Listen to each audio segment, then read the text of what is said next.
A really, really warm welcome this morning to our event.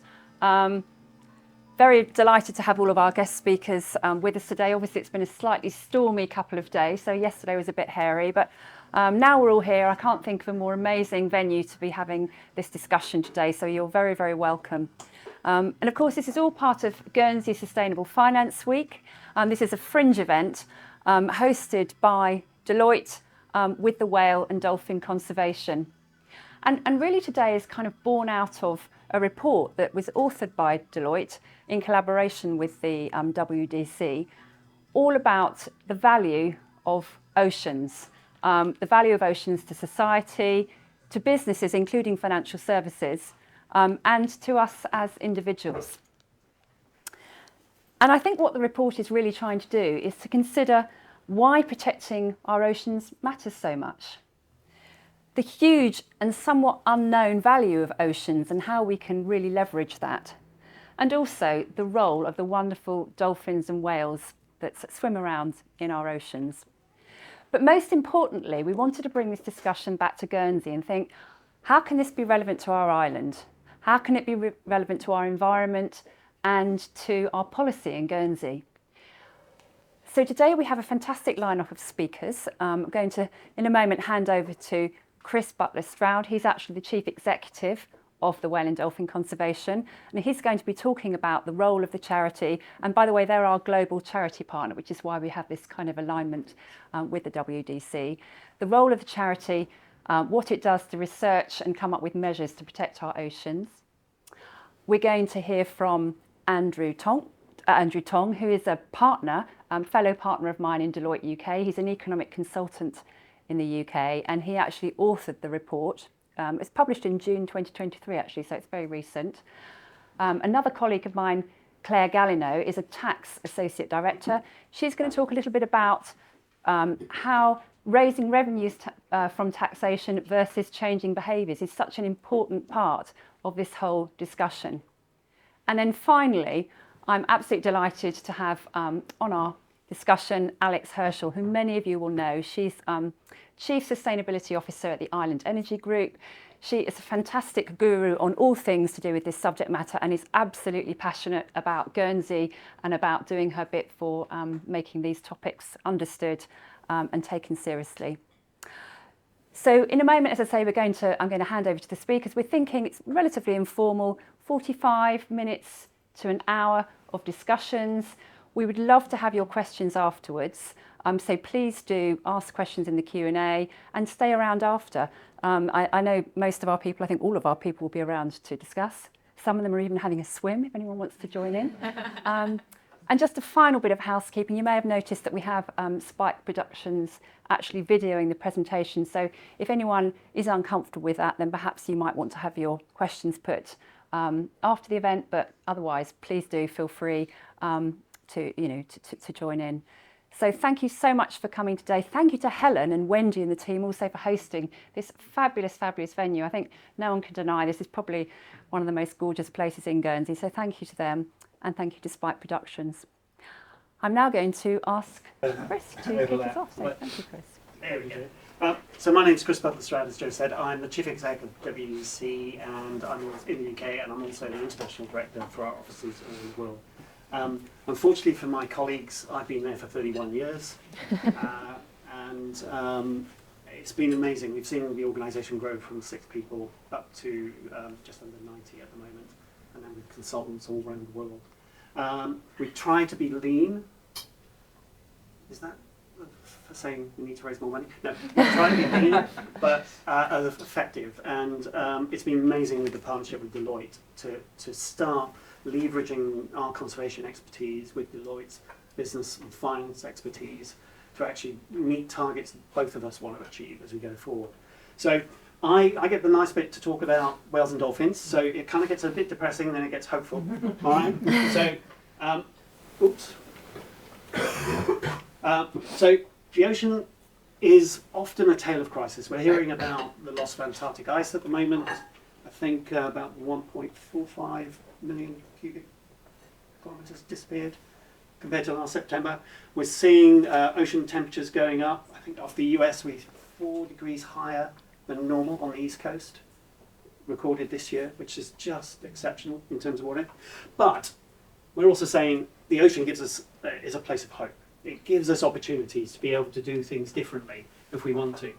And the issue for us often is we live on this planet which is 8,000 miles in diameter, and we're actually reliant on 60 miles of atmosphere and ocean. That thin line of life and climate are the two things really that keep us going. My first degree was in geology, so if anyone heckles me about 10 walls ago, I'll do that. But it's that critical thin layer of ocean and atmosphere that we're talking about, and that's the issue. Boards at the moment have about, most of the top 100 companies in the UK have, I think it's 90% will have a climate board member. Only 20% have anyone who works on biodiversity at board level. So you can see there's that gap. And that's partly what we're talking about, trying to bring together the biodiversity and the climate debate, because they're actually two sides of the same coin. There are challenges to this, though, which is for many of us, sorry, you can see me being Bedville, it's beyond people's expectation and experience. For you, it's quite nice, because you live and you see it every day. But when we're talking in schools, I was giving a talk in Bristol, and Bristol's a coastal port city, and there were children there who'd never seen the ocean. They'd never come out of their community and gone and see the ocean. So even in that situation, it's challenging to talk and why the ocean is important to them. The other thing I think is that we think we're really small compared to the ocean. So if we do something, a little bit of pollution goes in the ocean, people feel like, well, it's not going to affect everything. But actually it does. It moves around the ocean. And that is despite the knowledge that we know that the ocean generates about 2.5 trillion of resources for inputs for humanity. It's going to be about 3 trillion by 2030. What's not often looked at is the actual ecosystem services that the ocean provides is being calculated by the OECD at about 24 trillion. At the moment, we don't value that. Think of a value chain in a business. You've got your buying your inputs and goes at the end, you've got your sales and things. The bit we miss is the front end, which is nature providing those resources in. We don't value that at the moment. We don't price it, we don't value it. And those can be different things. And at the end, the pollution we cause is often not priced at all. So really, instead of the linear value chain, we really should connect it up and say the nature and the pollution bit are the starting point of all of this, that we should close that circle. Sorry, I'm talking far too much. So quickly, just talk about the global pressures on marine life. Sorry, there's a couple of slides which have lots of things on. Left to right is time, early pressures, hunting, fishing, deforestation, habitat loss. In the marine environment, we've lost about a third of the critical habitats that we need at the moment. We need to see those recovery. But you can see as we progressed, you've then got plastics, synthetic chemicals, climate change starting to make an impact. And this is the other thing. At the moment, we are dealing with an series of ecosystems which have more pressures on them, and therefore it's the cumulative. And you can't actually attack one without actually trying to address the others. So climate change is affecting whales and dolphins. So you might see over the years now different whales and dolphins starting to come into this area. And we're seeing them moving towards the Arctic in the UK as the species are starting to move north. This is really just a graphic to say it's about 14% of the fish populations that we lost. Even with all the concepts of people talk about overfishing, it's mainly because we can't reach them. They're out in the deep sea and we just can't get to them. Plants about 50%. Marine mammals, we lost 80% of the biomass of marine mammals. So if you put blue whale, the porpoises, put them all together, 80% have gone. The land animals, about 85% is damaged. So there's a David Attenborough question, so someone might know it, and he asked the question, which is, if you took all the humans and all the livestock in terms of mammals that we produce to feed us, and then you compared that to wild mammals, what do you think the percentage is? 80%? To which side? Human and 80%? Any others? It is higher than that. 90. I'll tell you, otherwise they'll drag me off. It's 96%. Humans and livestock account for 96% of mammals. It's only 4%, which are the badgers and whales and others, left. Something doesn't quite feel right there, does it? So why should we care? Well, okay, so the ocean's producing about half of the Earth's oxygen. That's not every other breath you're taking, because there's a lot of oxygen that's stored in air as you know, reach it, but overall, it produces about half of it. They're fixing about 50 billion tons of carbon. 90% of the Earth's carbon dioxide is stored or cycled through the ocean. It's taking about 30% of the anthropogenic carbon emissions, and actually it's 50 times, the ocean does 50 times the work of the atmosphere in terms of absorbing carbon. There's one estimate which says if we didn't have the oceans doing what they're doing, the Earth would be about 30 degrees centigrade hotter at the moment, which isn't quite a planet I'd want. But recovery is possible. Sorry, not a horrible graph, but this is where concentrated efforts have happened. We actually can see recovery in populations and habitats. For whales, we're really talking about 50 plus years in order to see populations recover. So if you think the moratorium on whaling was about the 80s, we're seeing some come back, some humpback populations, for example. There's a lot of others that are still struggling, and that's because of all the other types of pressures. When we talk about fisheries, we're talking maybe 18 years on average for a fishery to really recover if you put the proper protection in place. So why did whales and dolphins matter? Obviously, not that one. Well, it's because despite everything we've done, they are part of the equation in terms of fighting climate change. We dump stuff on them, we hunt them, we capture them for public display, not WDC, but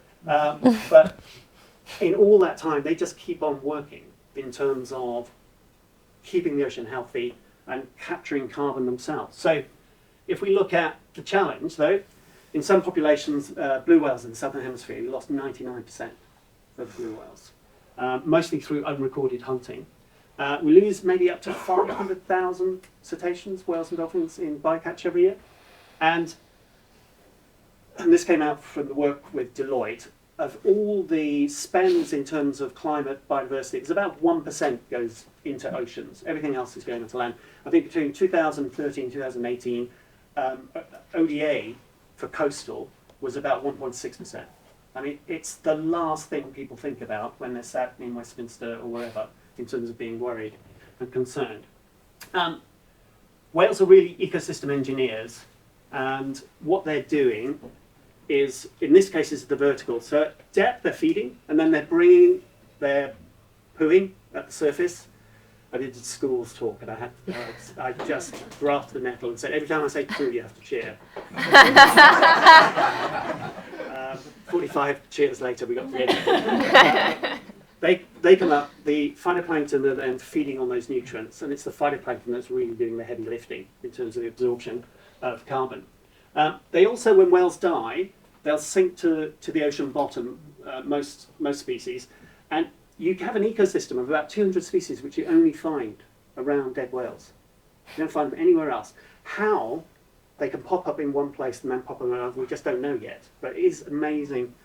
But when they go down, they're also taking about 145,000 tonnes down with them in terms of carbon sequestration down to the ocean.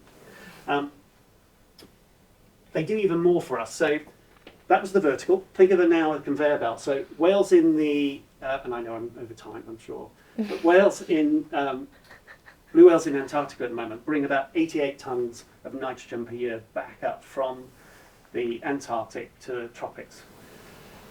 Before commercial whaling, they were bringing up 24,000 tonnes.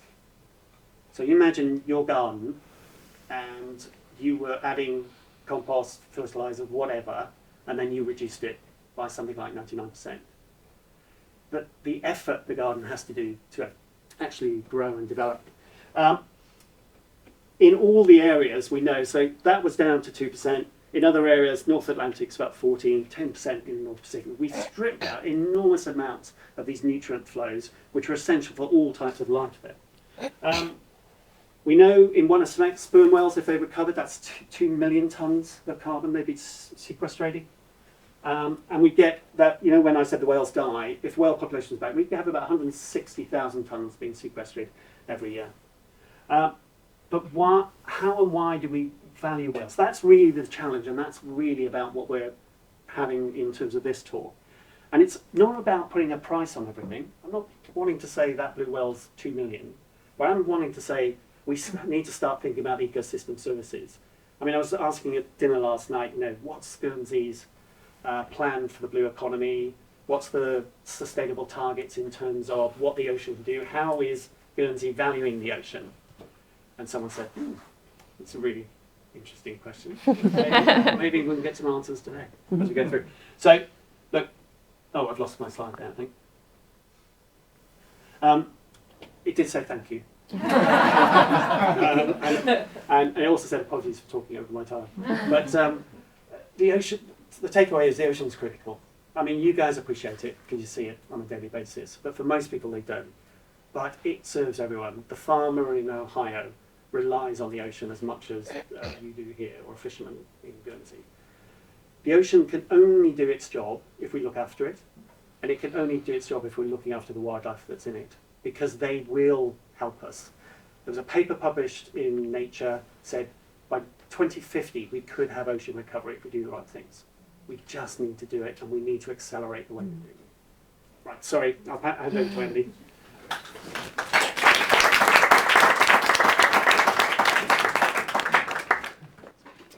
Thank you very much, Chris. So, hi everyone.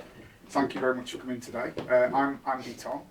I'm a partner at Deloitte in the Economic Advisory team, and so my specialism is in trying to value things that are inherently difficult to capture in socio-economic terms. And so that's why I'm here today, to relay the results of a report we pulled together very recently, so June 2023, Ocean Ambassadors. And so in that report, it built on a report we did for COP26, which was called A Drop in the Ocean, and that began to scratch the surface on, what we should be doing with the ocean to tackle some of the issues that Chris has just outlined. Pardon the pun, we've done a deep dive here on cetaceans, so we're looking at whales, we're looking at dolphins, and what we're trying to do is think about the value that whales and dolphins bring to the ecosystem, to us as individuals, and as society.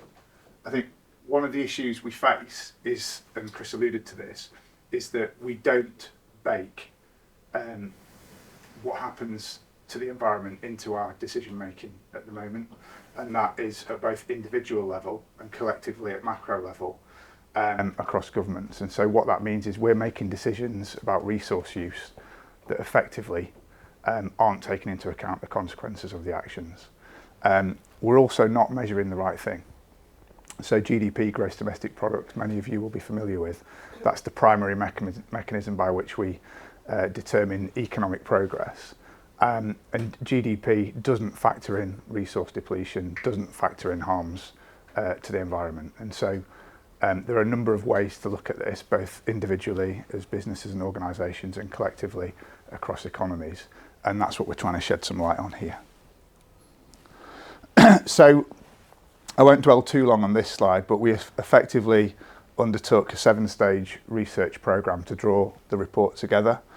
There is actually quite a lot of literature out there. One of the problems that I'll come on to is around data. And so what we're trying to do here is aggregate the data that's available on the impact that whales and dolphins have. And there are pockets of information on various aspects of that. So that could be on tourism in specific parts of the world. That could be on some of the sequestration impacts that Chris talked about. But fundamentally what we tried to do was look through the literature and build on that to come up with some valuations. We also consulted with a range of sectors, and I'll come on to those sectors a little bit later. And we pulled that together into the report, which obviously is available online. So what we did with all that research is we tried to come up with a holistic value framework. Many of these metrics are quite diverse, and so what we have to start with here is ecological value, and in that it's quite hard for us as humans to comprehend the value that the ecosystem and creatures have. We can't comprehend that, we certainly can't quantify it, but it exists, and every time we make negative moves, that obviously decreases ecological value. What we can conceive of is total economic value, and so within that we have two types of value. We have use value and we have non-use value. So in terms of use value, that's where we're directly making use of the oceans and whales and dolphins. And so a great example of that is tourism. And so whale watching is the predominant example there. That makes use of whales in generally a positive way. There are impacts to tourism that need to be managed. There's also education. So there's an economy around education and research on marine mammals. And that again has a positive economic value. But then there's indirect as well. And so as Chris alluded to, there's a virtuous cycle in the ocean, including carbon sequestration and nutrients that effectively allow other species to prosper.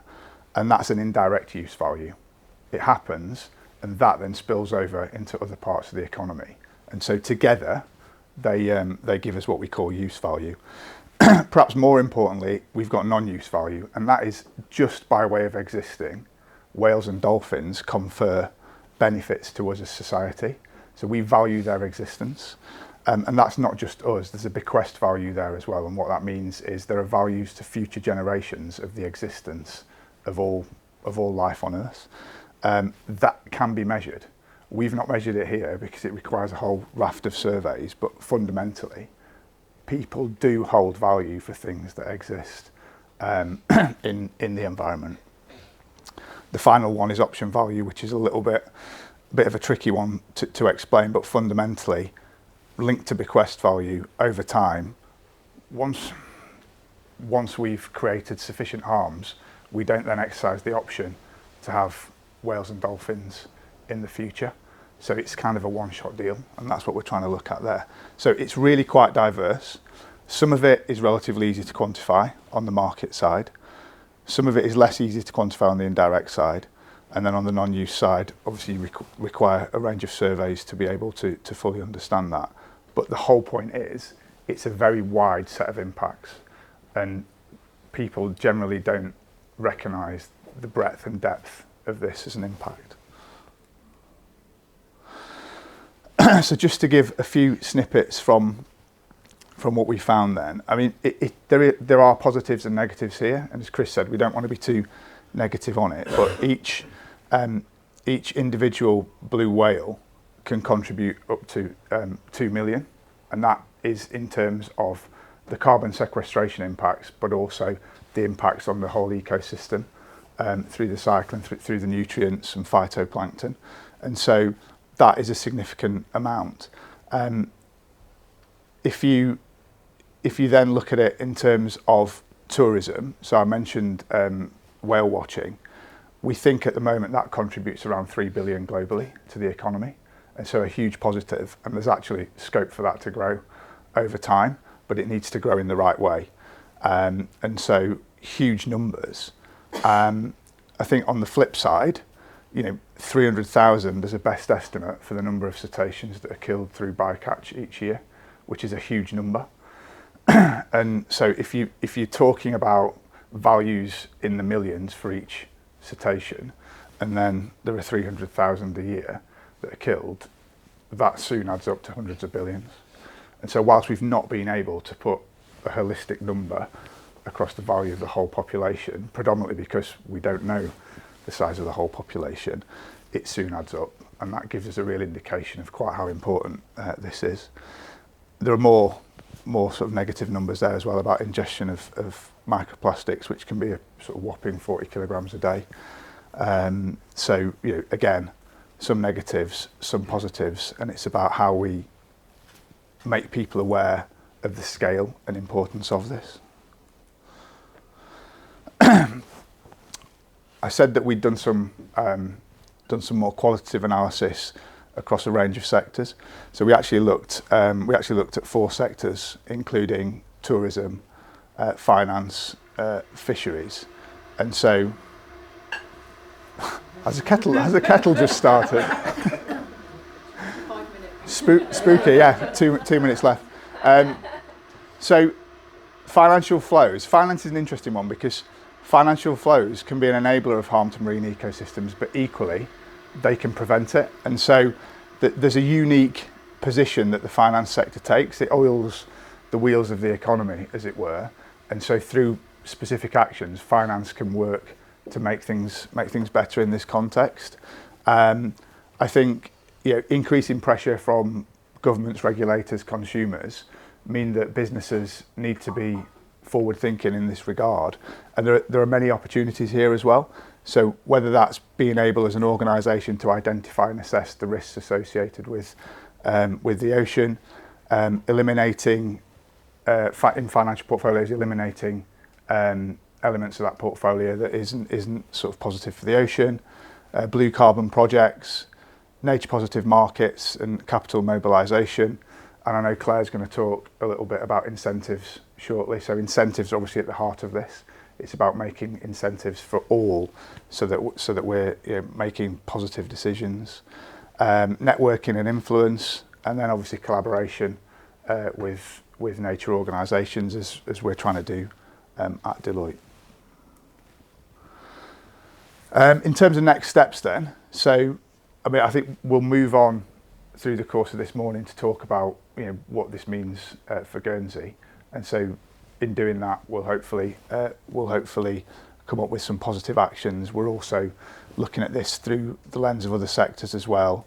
There's a plan to take this to COP in Dubai later this year, and we think that by focusing on 3 or 4 specific sectors, it gives us a real opportunity to relate the work we've done to what organisations can do to deliver positive outcomes for whales and dolphins, the ocean and the environment more broadly. So thank you very much. I'll hand over to Claire. So my name is Claire. I work for Deloitte in the UK, in London. I made it, 3-hour-and-a-half delay yesterday, but I am here. So I'm here to talk about tax policy as a catalyst for positive change. So as we saw earlier, it's very important to embed decision earlier on. So I don't know if many of you are from the finance sector, you're probably very aware of the ESG acronym. We love a good acronym in tax, so here you are. Environmental, social, governance. These are the metrics that a lot of businesses uses to kind of assess where they're at. I'll talk more about environmental in terms of tax, but obviously it's looking at the long-term effect of climate risk, the challenges it relates to natural capital and things like that. If you look at social aspects, obviously you've got things in your workforce, things like, I don't know if you're aware, but there was a recent report that stated that, or that suggests that if you kind of have a smartphone, a car, a laptop, you're probably linked to about 40 slaves. And that's something that you've got to sit with and that companies really have to look at. And obviously this is positive change in action. And then looking at governance, so boards, as we heard earlier, are looking more at climate change, but perhaps less at biodiversity. But there is metrics and accountability at the moment in terms of reporting as well. We see a lot more reporting to include sort of climate-related metrics and change. So where does that brings us for tax? So Benjamin Franklin in 1789 is famous for having said, "Nothing is certain in life except death and tax." Well, lately governments have been a bit more creative about tax, and whether that's to generate revenue or to change behavior, we can discuss that later. But we've seen, for example, the introduction of plastic packaging tax in the UK last year. So that has really changed a lot in the design of the products to reduce the use of plastic or to use alternatives such as paper or cardboard. So that's really brought an impact like straight away into businesses, and even in our day-to-day life you can see the plastic bottles are using a lot of plastics and things like that. So the tax has really had like an immediate effect nearly. And then I don't know if you're familiar, but in Europe we've got the carbon leakage mechanism that is starting from 1st of October. Again, this is pricing carbon for high emitting products such as fertilizer, cement. That's kind of adding a tax or a levy on products that really are bad for the environment, and that's having an impact on your supply chain, and people are really thinking about that as well. And as I mentioned as well, climate reporting is bringing change as well, and is very important for investors to really see where the metrics are on that. And I guess if you think more holistically, and from what we've heard from Andy and Chris earlier, the ocean is really hard to price and is really hard to embed in your annual reports and things like that. Especially in tax, we love territoriality. So we tax what we see. It's really hard to tax. As we said, we don't know how many mammals and things like that. So perhaps that's a little bit harder as well. If you think as well about a lot of the things that are extracted from the oceans are extraterritorial. They're outside of, they're not assigned to the UK, France and things like that. So if you were to tax natural capital coming out of that, who would get the taxing right? And if it's not taxed, then that means those companies extracting would just get all that profit for free as well. So it's really thinking about that, and it is a bit of an extra step away, and how do you tax that, and how do you get value? If you're a pop culture fan like me and you've seen Don't Look Up, they're trying to tax that meteorite coming, and they're thinking maybe that will be used in EVs. Obviously, we all know how that ends, not very well. But that's very similar concept. How do you tax that? And then obviously the flip side of that, as Andrew just mentioned, is what you don't tax, perhaps you should incentivize. If it's hard to tax, then perhaps you should incentivize blue carbon projects, things like that. But then obviously, again, it's like, how do you get the revenue for this? Governments are under a lot of pressure to have more taxes, and so don't have perhaps enough money. As we've seen in the US with the Inflation Reduction Act, that's brought a lot of money to bring up new projects and also safeguard kind of the workforce in the US, bringing its own challenges. And now we're waiting for the UK government's new incentives, if there will be any, at the next fiscal event. But it's hard to know where to focus your money, what you should incentivize or not. We've seen with forest and carbon sequestration and carbon offset, carbon credits. I was here last year on a panel to talk about that. Again, the UK government is kind of looking at how that should work from a tax perspective, because you don't want to start incentivizing people to plant trees instead of doing food supply and things like that. So it's very challenging because it's got very long-term effect. And again, as I started, we're used to tax being very fixed, and this is how it works, and this is very easy. And the more we progress, and especially with climate change, we've got to be a bit more creative and perhaps looking more in the short term, trying to fix things as we go along. So for me, tax is definitely a part of the puzzle, perhaps not the main part, but part of it. And then obviously businesses, we're going to hear more about that from Alex, but in a recent survey we've done, 97% of respondents said that they are expecting climate change to impact their organization's strategy over the next 3 years. That is, whether it's changing to more sustainable material, having more climate-friendly products, updating their supply chain.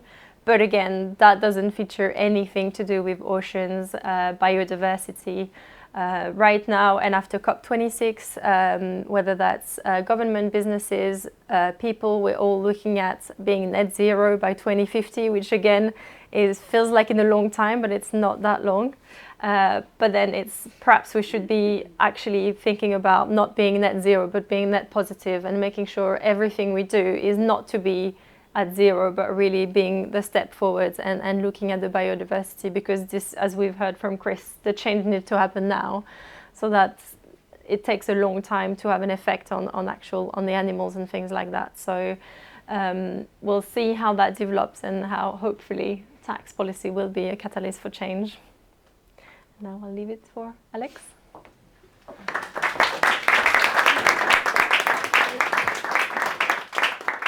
Hello everybody, I'm Alex Herschel. My official title is Chief Sustainability Officer for Ireland Energy Group, but if you were to ask me, I effectively call myself a grown-up marine biologist who spent the first part of my career studying applied marine science, marine biology. I then became academic in terms of doing research, and then went in and joined an NGO, and that was 30 years ago. And I learned very, very early on that the only way you can really make change is if you learn the right language, you bring the right people together, and you really sort of start joining the dots. And when Joe, thank you very much for asking me along to come and help sort of support this group, the thought of bringing together in the same room, we've got Dolphin conservation in terms of NGOs, we've got the work that Deloitte's doing, we've got the doers in the room here, there's people from the government, from the Record Centre, people who are actually doing things on the ground. And then, so the bit that I want to bring in is that local context. What we've got, we just need to look outside and see what an incredible, incredible island we've got and marine life. And then I want to sort of bring around and sort of say, what are we doing as a local business, an energy company, where obviously climate change is so, so, so key for us in terms of a survival as a business, but also, I always say there's two big boughs of a sustainability tree. One's what are we doing to tackle climate change, but the other one, what are we doing to protect our local environment? So this sort of event today, thank you very much for coming along, because it's just what I want to see, everybody in the room.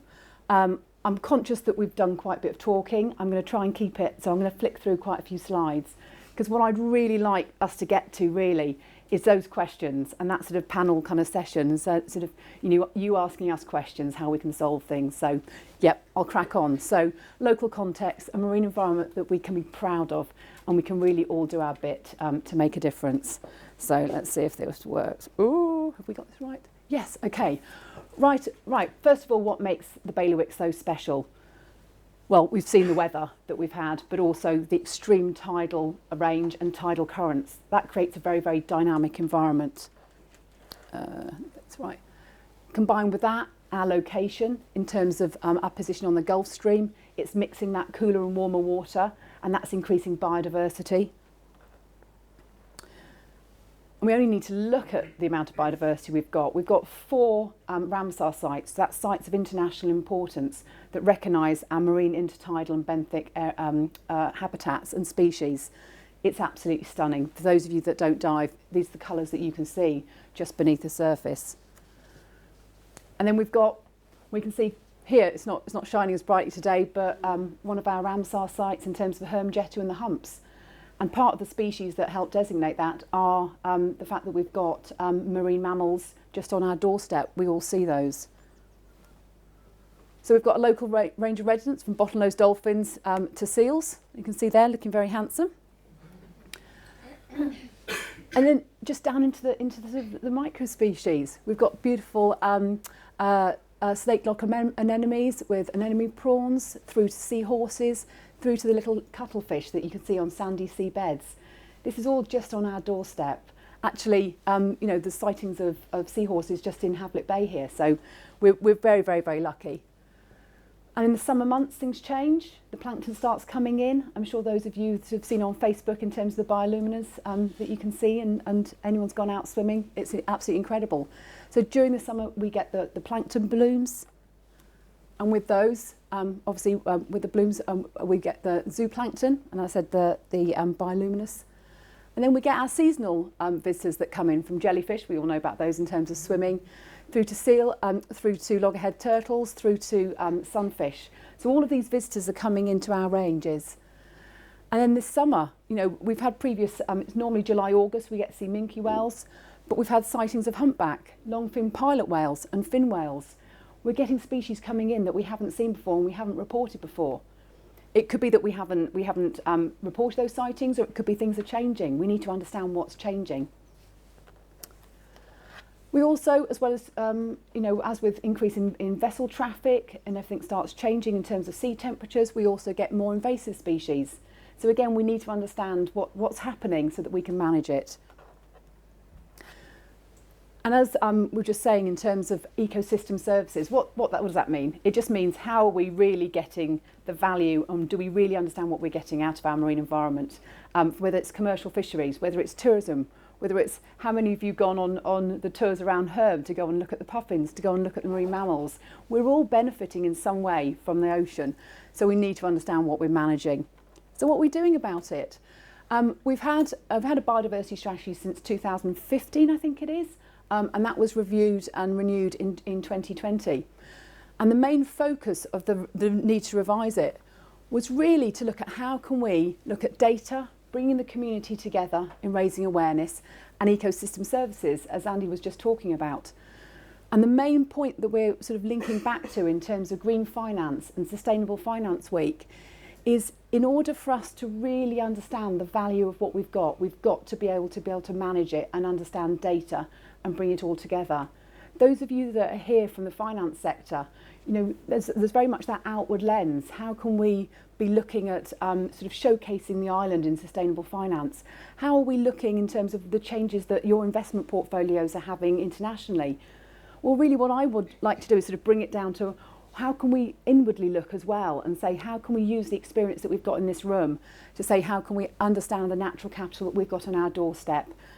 And I think that's the key thing that I really would like to get out. Now, this is where it gets, I'm not sure it's a bit blurry, but effectively what this is showing at the moment is that, fortunately or not fortunately, we've kind of got an inadvertent marine protected area in itself, because we don't have that much marine development.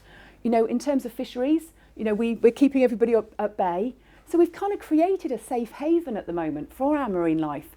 You know, those of you who are seeing sort of increase in dolphins, could it be that there's so much development? So what this is showing, this is basically marine developments that are happening all around. There's a code, but effectively it's offshore wind farms that are going on around. If you can imagine, there's a lot of pressure going on all around, whereas at the moment we haven't got anything. So could it be that we're creating our own, now this is good, oh, here we go, it is working.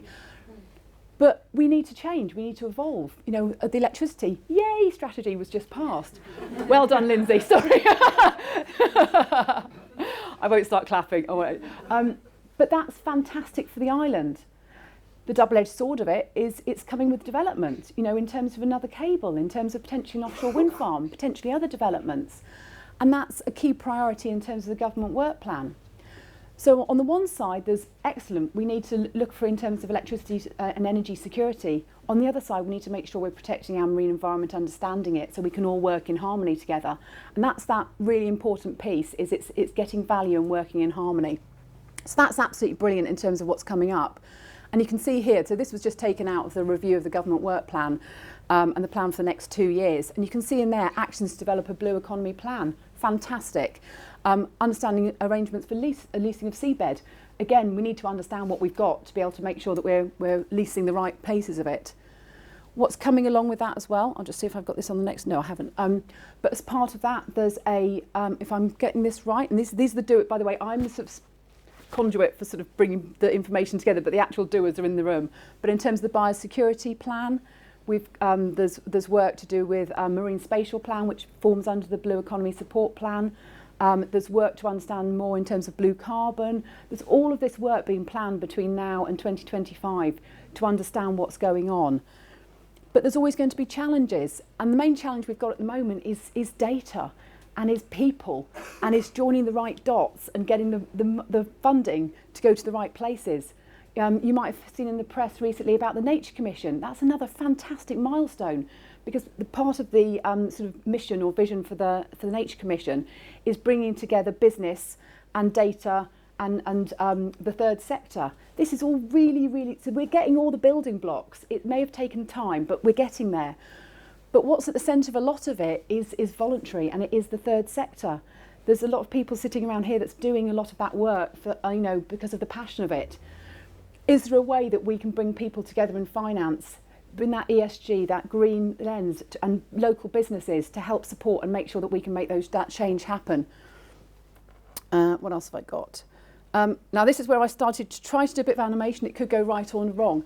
One of the really good projects that's going on at the moment, which is a combination between Saucier and Dolphin, and I know Liz has worked it, and Nikki Harris has been collecting data that is either voluntarily reported, so if anybody's sort of putting sightings in, that's going to the record centre, or it's work that actually there's been through volunteers, and I think maybe some businesses have been involved through CSR doing sort of effort-based research. So these are sort of land-based, or I think there's been some boat-based surveys, and this is again trying to get the data. This goes back to we can't manage what we don't understand and we don't have the data for.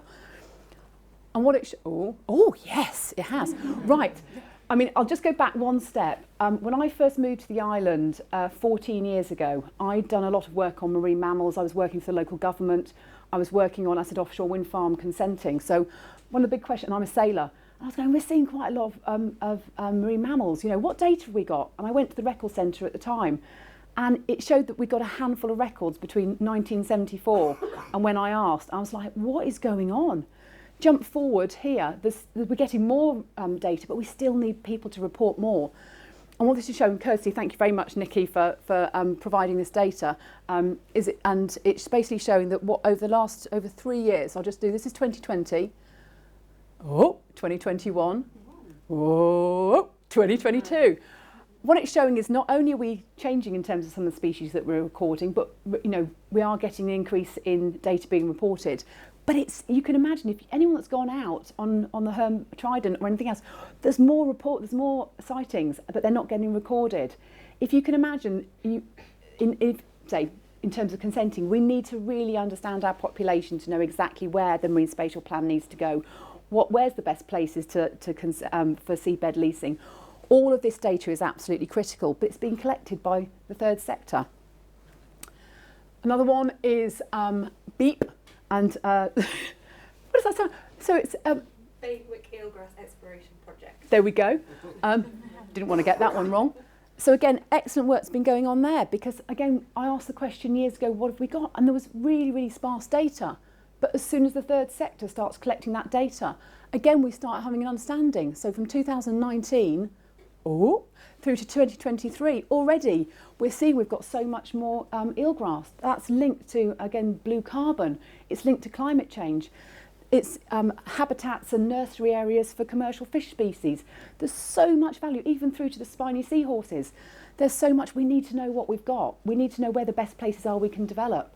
There's so much opportunity for anything from seaweed farms to commercial gathering. We just need to know where everything is so we can make sure we're getting the most value.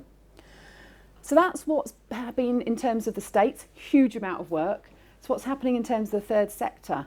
So what about businesses? And this is where I want to sort of show what we're doing. Oh, it's very blurry, but anyway, we'll sort of gloss over that. So in terms of Guernsey Energy, I said I work for Island Energy Group, and you know, out of companies that really do need to make sure that change is happening, energy companies, we've got so much responsibility to make sure we are helping support and helping achieve net zero by 2050. So what we've done is we released our sustainability strategy, and we set a North Star in place to role model net zero. But that's not just focusing in on carbon.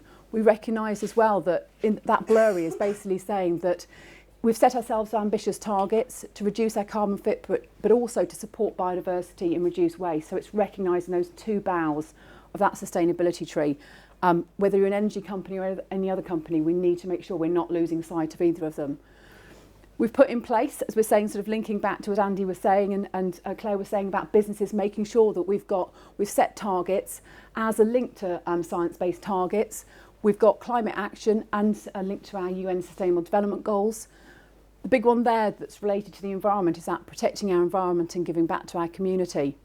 But also we've set those the targets. They're not just targets that we've plucked out of nowhere. We've got a system behind it. We've done the carbon reporting, we've done the modelling, we've done the financial calculations. We've got a net zero action plan. We've got a budget and we've set it. So this is all very much that whole sort of, it's not just talking the talk. I feel really passionately if anyone's going to go out with a strategy, you need to know how to deliver it as well. So again, this is what we're doing, you might have seen in the press in terms of Together We Can Fund. The deadline's the 22nd, so any last minute applications, this is again money that we're wanting to give out to good causes that can help protect the environment, linked to climate change or deliver on the SDGs.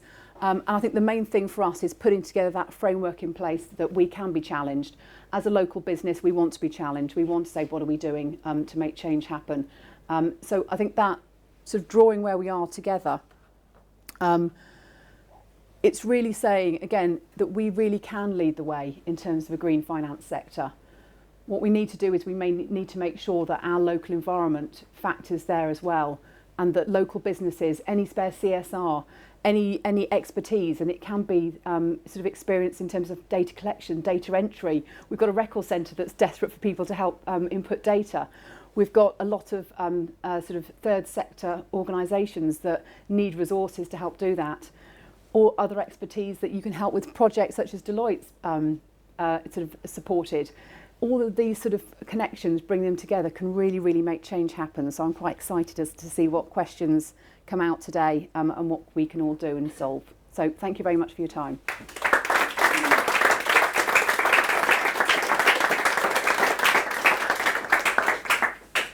Well, thank you so much to Chris, Andy, Claire and Alex. I hope you really enjoyed the presentations and feel really inspired. I think there's just so much in there that makes you realise that there's a big task ahead of us all. But I think if we work together, and Guernsey's a fantastic place to come together as a community, you know, we really can make a difference. But I'm sure you've got some questions, and I really do hope you'll take advantage of our fantastic experts today. So would anyone like to kind of kick off? Ben? Great. Probably a question for Andy. Do you think we ever might get to a situation where businesses can be scored on their entire environmental impacts, which would then allow consumers and other businesses to make decisions on who they might deal with? I think completely is probably too far, but we need to make a much better job of it. I think it comes back to incentives from the company side as well, and I think data and awareness is the start, and I think in actual fact it's consumers that really can drive where we go here. It needs to be carrot and stick. There's a role for government, but fundamentally if people demand change, if people are more aware, people demand change, and that affects bottom line, that's how companies are going to be incentivised. And so for right or for wrong, I think we need to strike that balance, and we're nowhere near it obviously at the moment. Could you over time see sort of a reporting structure that is, you know, as arduous as what we see with audit in an environmental context? To an extent, but again, we're never going to have perfect data. And so finance is easy because it's a construct that everyone understands and there are rules in place and we have the data. And as we broaden that out to society and environment, it just gets harder. But we can do a much better job, fundamentally. Could I make a comment? Yeah. I come here with two hats on. So yeah. I am chairman of the Nature Commission, so I put that hat on one side, so I'm part of the building blocks yeah. or whatever. But on a business hat, it's really interesting at the moment. We have an almost amazing feeding frenzy now in ESG consultants. They're all over the place. Yeah. I think in Jersey and Guernsey now probably 10. 3 have been grabbed by major accounting firms. So there's an awful lot of activity. And some of them are unbelievably sophisticated. I mean, they're unbelievably expensive. I don't know who's going to buy them. But if the big banks, and I suspect some of them are designed for big banks, they're unbelievably good. And they virtually analyse everything. Now, the big question is whether people will buy them and use them in the way they're... Because one of the things you can do is cheat on the ratios by changing things, particularly for international travel. So if your bank, if your score is low, you can say, well, we're not going to have travel so much, or we're going to travel in a different way, all of which potentially is good. But there's certainly a massive amount of activity. Yeah, no, absolutely. And, you know, I think the other thing that I didn't really talk too much about in the report is harnessing that technology. So a lot of the stuff we're seeing is using novel technology. So, for example, drone technology to look at the environment as a whole and use that as a way to value natural capital. So we're seeing all that, but that's expensive. You can't do that, you know, on the cheap. There was an amazing byproduct here because all these people are setting up businesses. They're all going to pay tax. They're all going to be revenue generating in both Jersey and Guernsey quite substantially, I'd say. But I think there still is sort of a mismatch, as you say, between what we can do on the data side and how practical and cost effective it is at the moment to collect that data. And I think if we're going to see the true value of it, we need to find sort of a happy medium. And then I'll make one point to everybody in the room, and I know this is over there. One of the problems, the Nature Commission has started, we've employed a couple of people, I would say it's a slow and steady start. It's not a great start, it's a good start. The difficulty in it all is dealing with government committees, because it is so slow and so complicated, but I suspect you agree to? Yeah. So, not going to be at all. Is it, Joe? I completely agree. I think we were talking last night, think about an elastic band. So you've got civil society, NGOs, you've got government regulatory, you've got business, and you've got the public.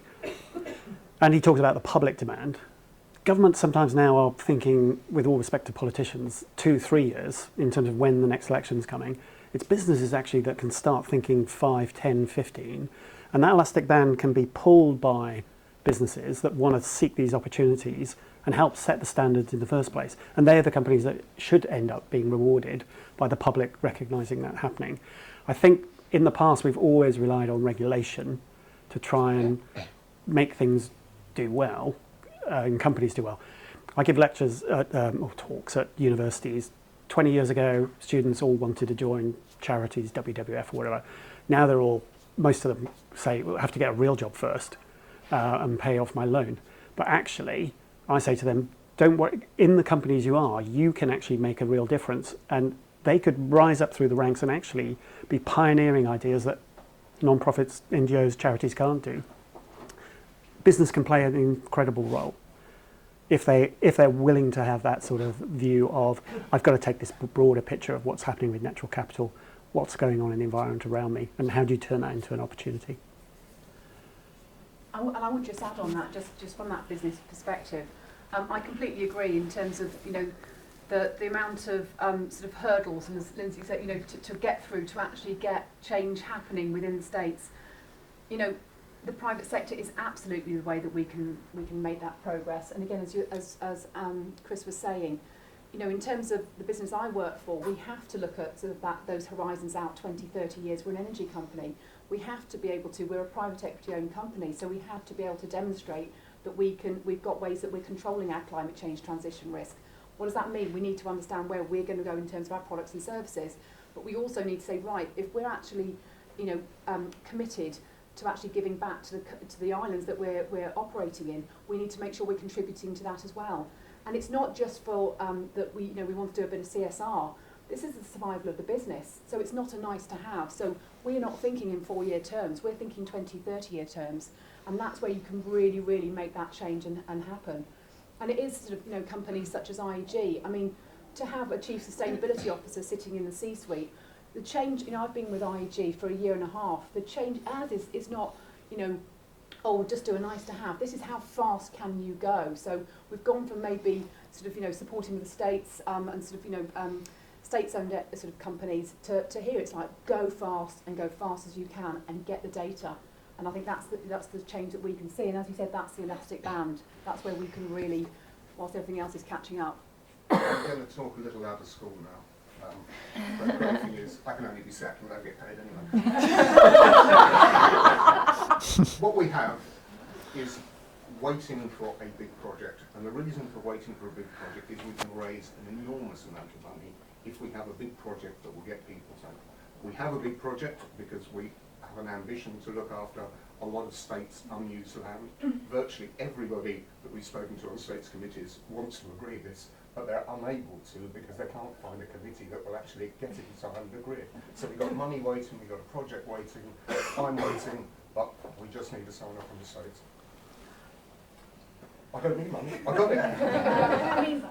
I mean, just one thing I would say, just in terms of sort of a lot of the reason that potentially, I mean, obviously from the states, Jim will probably be able to answer better than me, but a lot of it is how do we get the data to give credit, you know, more reassurance to the decisions that are being made. So there is a bit of a catch-22 as to how we can get movement happen. But I don't know if Jim, you want to. I'll put my hand up even then and say, if you look around some of the states-owned lands, these are wrecks. These are places where washing machines are dumped and people are grinding up concrete.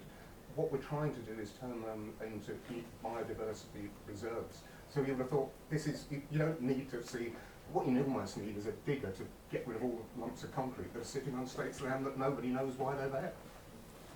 Anyway, that's me being emotional.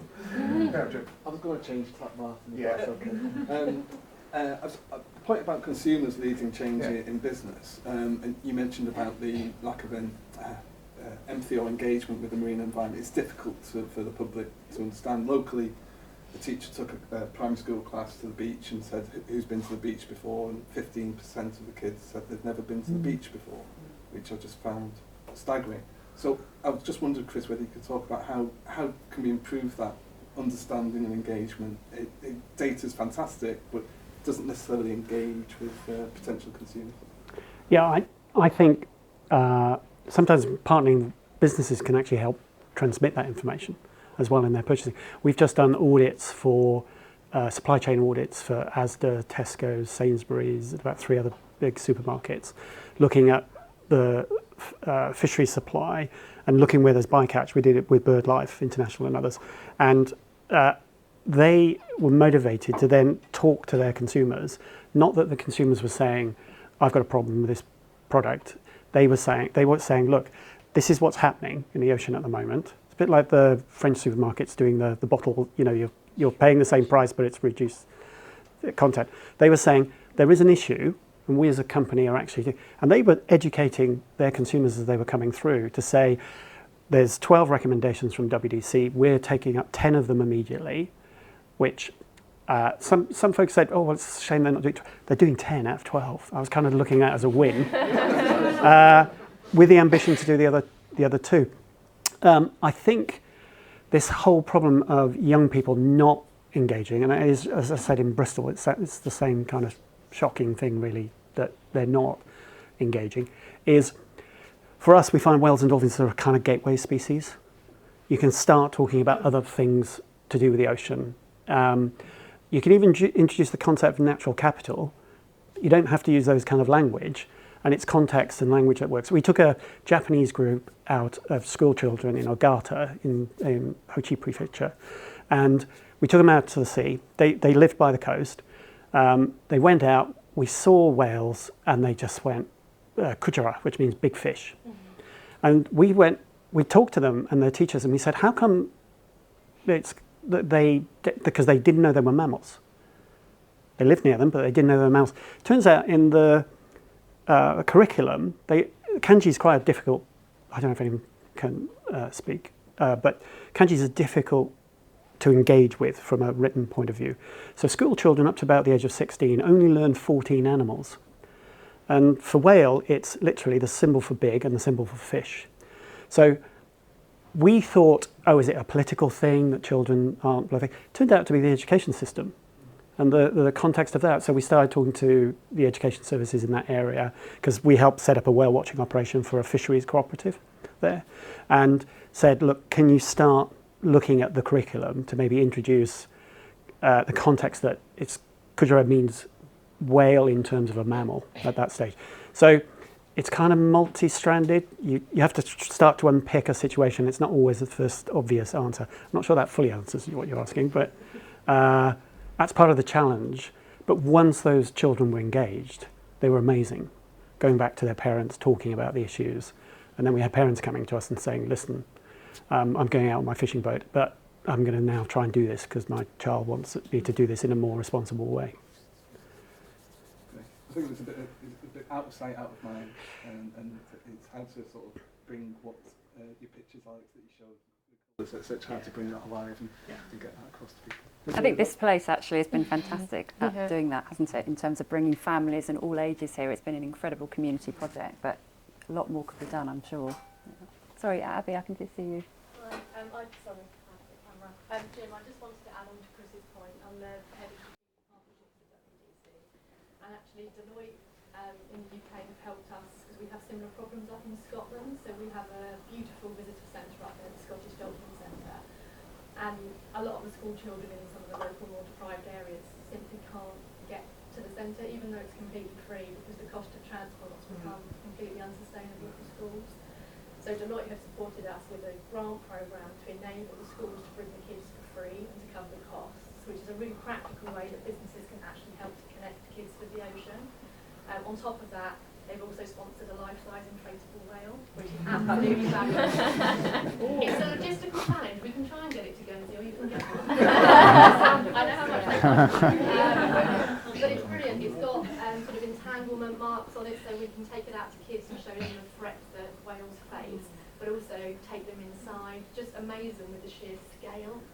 as well, and we have lesson plans, and we've worked with Dudley Pointer from McFly on a book. So there's loads of things that we can do practically, and they're things that are very kind of cost effective. So if there are businesses that are looking to bridge that gap within Guernsey to get the young people in Guernsey more connected, that's something that we can definitely help with, and Deloitte have a really good form and support for us in that as well. All kids love whales and sharks and things like that. It's just a brilliant way to engage them. So I've seen Sally and Paul as well. Do you want to go first? My name is Sally Rochester. I'm from, I was going to say Deloitte then, but sadly no longer. I work from Morant now, and we some time ago made an ocean pledge. And I'm going to be totally honest with you all, and that whilst I think there's a great amount of desire and will behind that pledge, there has been little traction in terms of delivering it. So thanks first to Chris and Deloitte for producing that report, which I'll be sending straight on to our leadership, because I think that will give them a really good understanding of what we've committed to. But to Alex's comment about connecting the dots locally, I've had some brilliant conversations with a few people in this room, which have been really helpful, but I'm still struggling to envisage a strategy linked in the community, helping where you need most help. And so I'd welcome any thoughts or suggestions from the audience today about where we can help, and I'll go back to the office and make sure that we do help. I mean, I was just going to sort of touch in there. I think from some of the conversations I was having with in sort of preparing and finding out, getting an update on what's happening on the islands. I think one of the things that I've really observed and from talking is how to translate. Sort of, if you imagine, we've got the private sector that's got pots of money that they want to give out to help, that they've got the ideas and charters and commitments that we want to deliver. And then we've got the third sector that wants the funding and wants the support and wants to make things happen. And it's how do we actually join them together with actually, for me, for a company, we want to give money, but it has to be something that's, bite-sized, got a start, a middle and end. It's a tangible benefit that links to some of our, what we've committed to in terms of our aspirations. And it's how to actually package that up so the third sector are equipped to know exactly what businesses need to see when they're applying for money. And I think that's something for me that I've seen as a bit of a disconnect as to why we're not getting more traction when we've got a lot of passion, a lot of purpose, a lot of will, quite a lot of money sitting behind the private sector that we want to give out, but it's not getting over the line. And I don't know whether that's something that the Nature Commission, can be working on to help sort of bridge that gap. That's exactly my There we go. Pitch, go. That's exactly why the Nature Commission was established. Well, that's one of the reasons. But yeah, it's a really important one. And I think that would be amazing to see what's going to be coming out of that. Is that catalyst, and the catalyst is just weeks away, hopefully. But at the moment there's a catalyst, there's nothing on the door. But we'll be having a document that pulls things together. The problem I perceive, and I'm a new boy at this, is that you've got to be very careful with the Nature Commission, particularly at the beginning, because otherwise you end up competing for finance with the charities that sit below you. Yeah. And we don't want to do that. Yeah. We want to look at the big picture. And my dream is, unfortunately, copying Jersey for a national or island-wide marine reserve, land reserve, a national park. And Jersey have done that, I think, very well. And they constantly talk about it. We will have something. And the Marine Spatial Plan literally went in for Jersey last few weeks. So again, that's fantastic. The fact that they've sort of fast-tracked that, and hopefully we can get there pretty sharpish as well. If you're in Jersey and you open the Jersey Post, I think probably once a week there's a guide what's going on in the national park this week, next week. That's what we should be doing.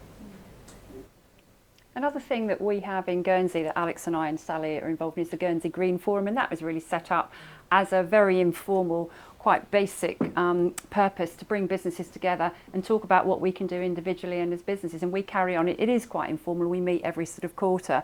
But things like this, it's really interesting. We've got banks, professional services firms, retailers, all sorts of people around the table. And it's just a way to try and do what we can, because I think all of us feel doing nothing just isn't an option. So I think it's interesting that many of us are trying to do things. And I think, Sally, perhaps there's probably more dots that could be joined. Can I come along for that? Yes, you're very welcome to, Martin. Sorry, I'm very aware that Paul's been patiently... That's probably more a question for Jim, but just to explain, you know, I mean, as Alex has made the point very well, you can't manage what you can't measure. And so we really need to, you know, the sort of base plate is to understand what natural capital we have, what our assets are. Mm-hmm. So that's a fundamental starting point that is a big part of the work we're doing. Once we understand what we've already got, that informs how we can best use it and avoid conflicts and minimise impacts and support all the positive things that we want to support. But I would just put in a little sort of caveat. Sort of plea really. I know there's a sort of weird. I just, you know, having been in government for however long, I find it extraordinary that anyone can still think this. But there's this sort of popular idea that we've got all these civil servants kicking around doing nothing. It's the absolute opposite. We are skeletal in terms of our resources. So there's so much that we want to do, and so much that has been done on absolute, you know, shoestring. Yeah, absolute shoestring. But yeah, you know, we're very. As Alex has said, we've got all the things in. It's just so frustrating. You know, we're being. We can't get our mitts on the money to progress things because there's a sort of clamp down across the board, and it's very frustrating. But anyway, back to the more positive thing. I'm sure we'll be able to answer your question more fully, Sally. Thank you very much. Yeah, just briefly, the collecting data and bettering our understanding of what's out there is an incredibly expensive and time-consuming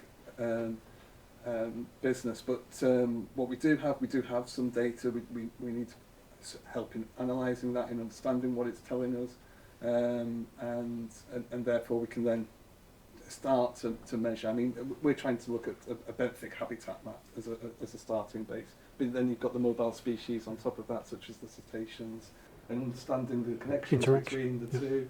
And it's you talked about measuring biodiversity at the start of the value chain, and that's quite a complex thing to measure. So I'll leave it there. But the nice thing about that is you end up with almost before the financial statement for the island, you sort of come out with a natural capital green bag that opens up and says, look, this is the assets that we have, which are supplying everything for us. And then on top of that, here's the economic model, which is going to fit around that, taking those opportunities. So I think you end up with that top down and bottom up. I think NGOs are absolutely willing to go out, help collect data, but if there's that top down commitment that this is our vision of how data can be used to actually create value in understanding what's out there, but more so opportunities for people to develop things further, you get that base. Sorry, can I just add on that? I'm so sorry, Paul. We have committed to natural capital accounting, but again, we need the inputs to be able to make that happen. Yeah.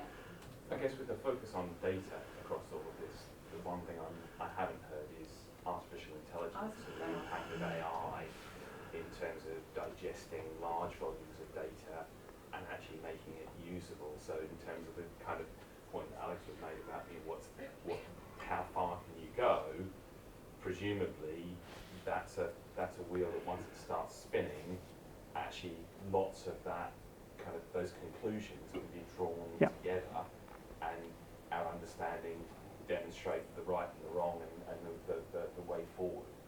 Deloitte and WDC were co-hosts with Aura of a meeting a week ago, which was, we had Google in, we had Barclays and Schroders and others looking at how finance and AI actually can accelerate conservation as we go forward. So Google interested in that, how can they sort of be able to be that point of collation and then pulling out really good information.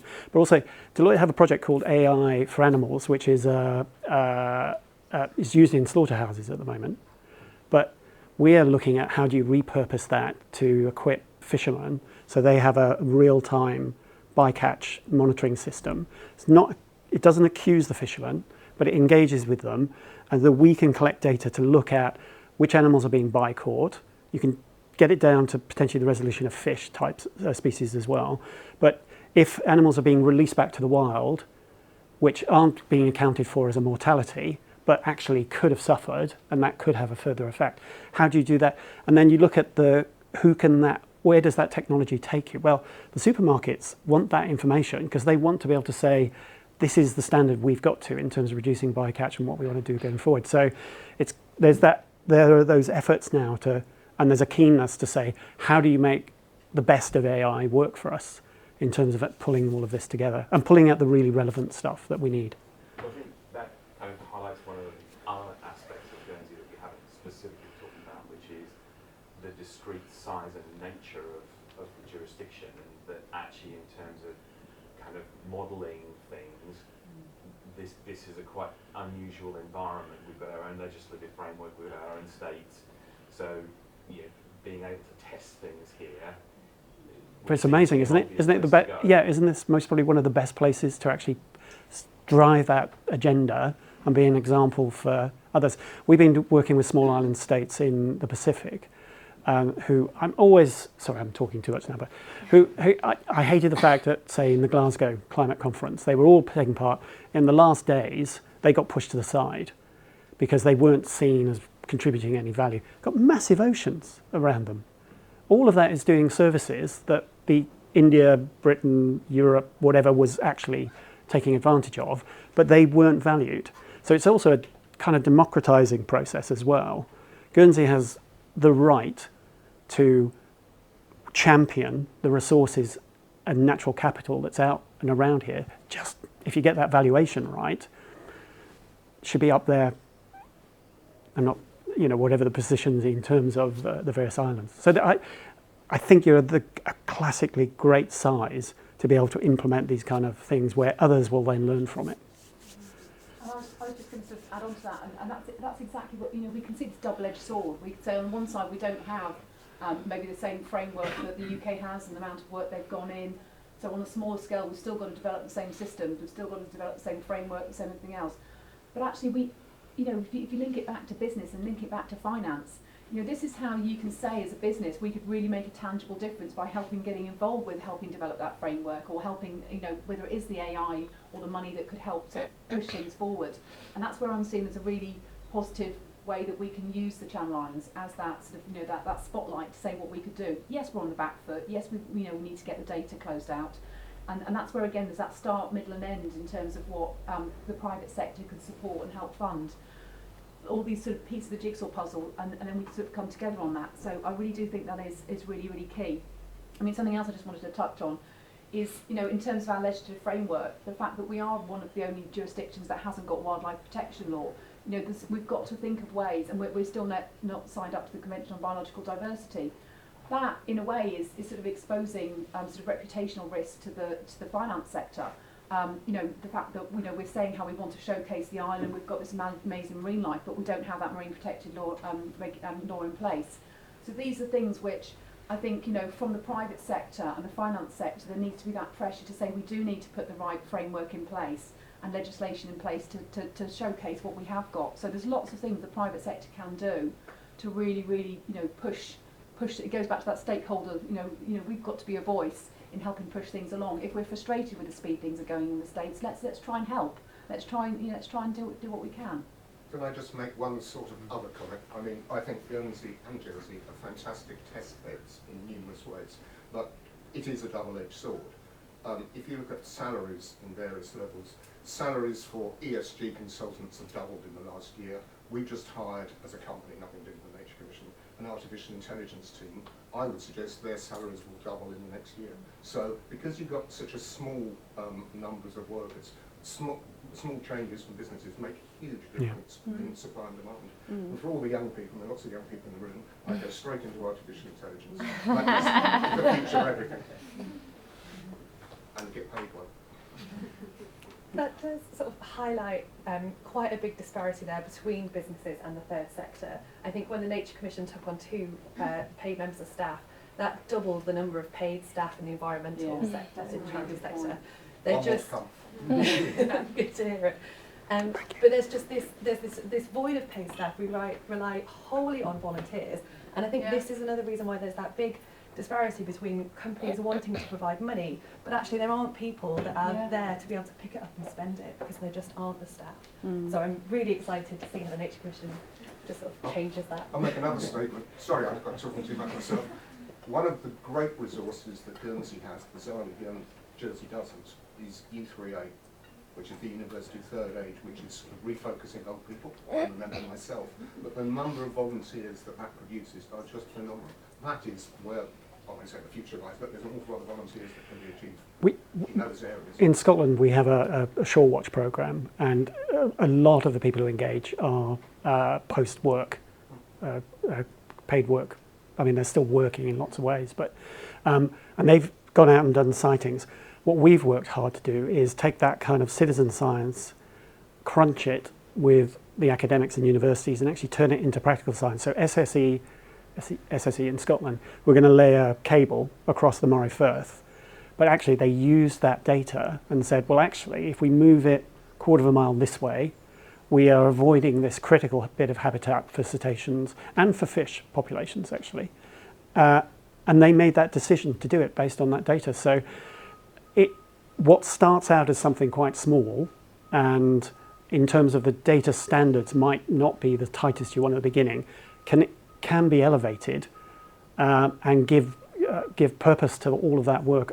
And you know, they love just staring out to sea and seeing what's out there all the time. If I can just say, I feel like this is what we were discussing earlier. I think this is how do you bring people to actually on board with climate change and net zero, and because society is going to have to change tremendously in the next 20 years. Like the world we knew 20 years ago is going to be wildly different in the next 20 years. How do we make sure people understand and take action and take ownership? And we've seen, for example, with Ules in London, near where I'm from, or where I live, obviously I'm not from London, is basically how that did not work, and how if you don't take people on board, you're just not achieving what you need. Obviously, you know, EVs, and it costs a lot of money. It's really hard to get everyone to buy those kind of products and things like that. And again, this is where incentive can again help achieve that. But if you just I've been to Norway recently, and I had been, my best friend from Norway, so I go often. I hadn't been since COVID, so I hadn't been in 3 years. And the difference is just unbelievable. You're in Oslo, which is obviously the capital. You can't hear a thing. The pollution is not there. And I had been before, and obviously then we came back to London, and it's just like, whoa, where are we? Like, this is so loud, this is so polluted. So if you don't see what it actually does, it's really difficult for people to see why they need to do things. And I think perhaps in tax more than anywhere else, we're very bad in marketing. So I think this is really something we need to take on board and bring people in with what we're trying to achieve and how we're going to get there. Yeah, absolutely, yeah. Thank you. I'm just very aware that we are probably at our time. I can't believe it's flown, but fantastic discussions. Thank you all for your input. I hope you've really enjoyed that, and special thanks obviously to our speakers, but also to Abby and Helen and Emma from the WGC for all their support in setting up the event. We hope this won't just be a one-off. It'd be lovely if we can perhaps regroup again another time, maybe this time next year. And obviously if you've got questions or comments or ideas about how we as an island can take advantage of some of this, do get in touch with me, and I'm very happy to try and, you know, coordinate the discussion, because we will be sort of ongoing talking to these guys. So I think another round of applause is in order for our panel. But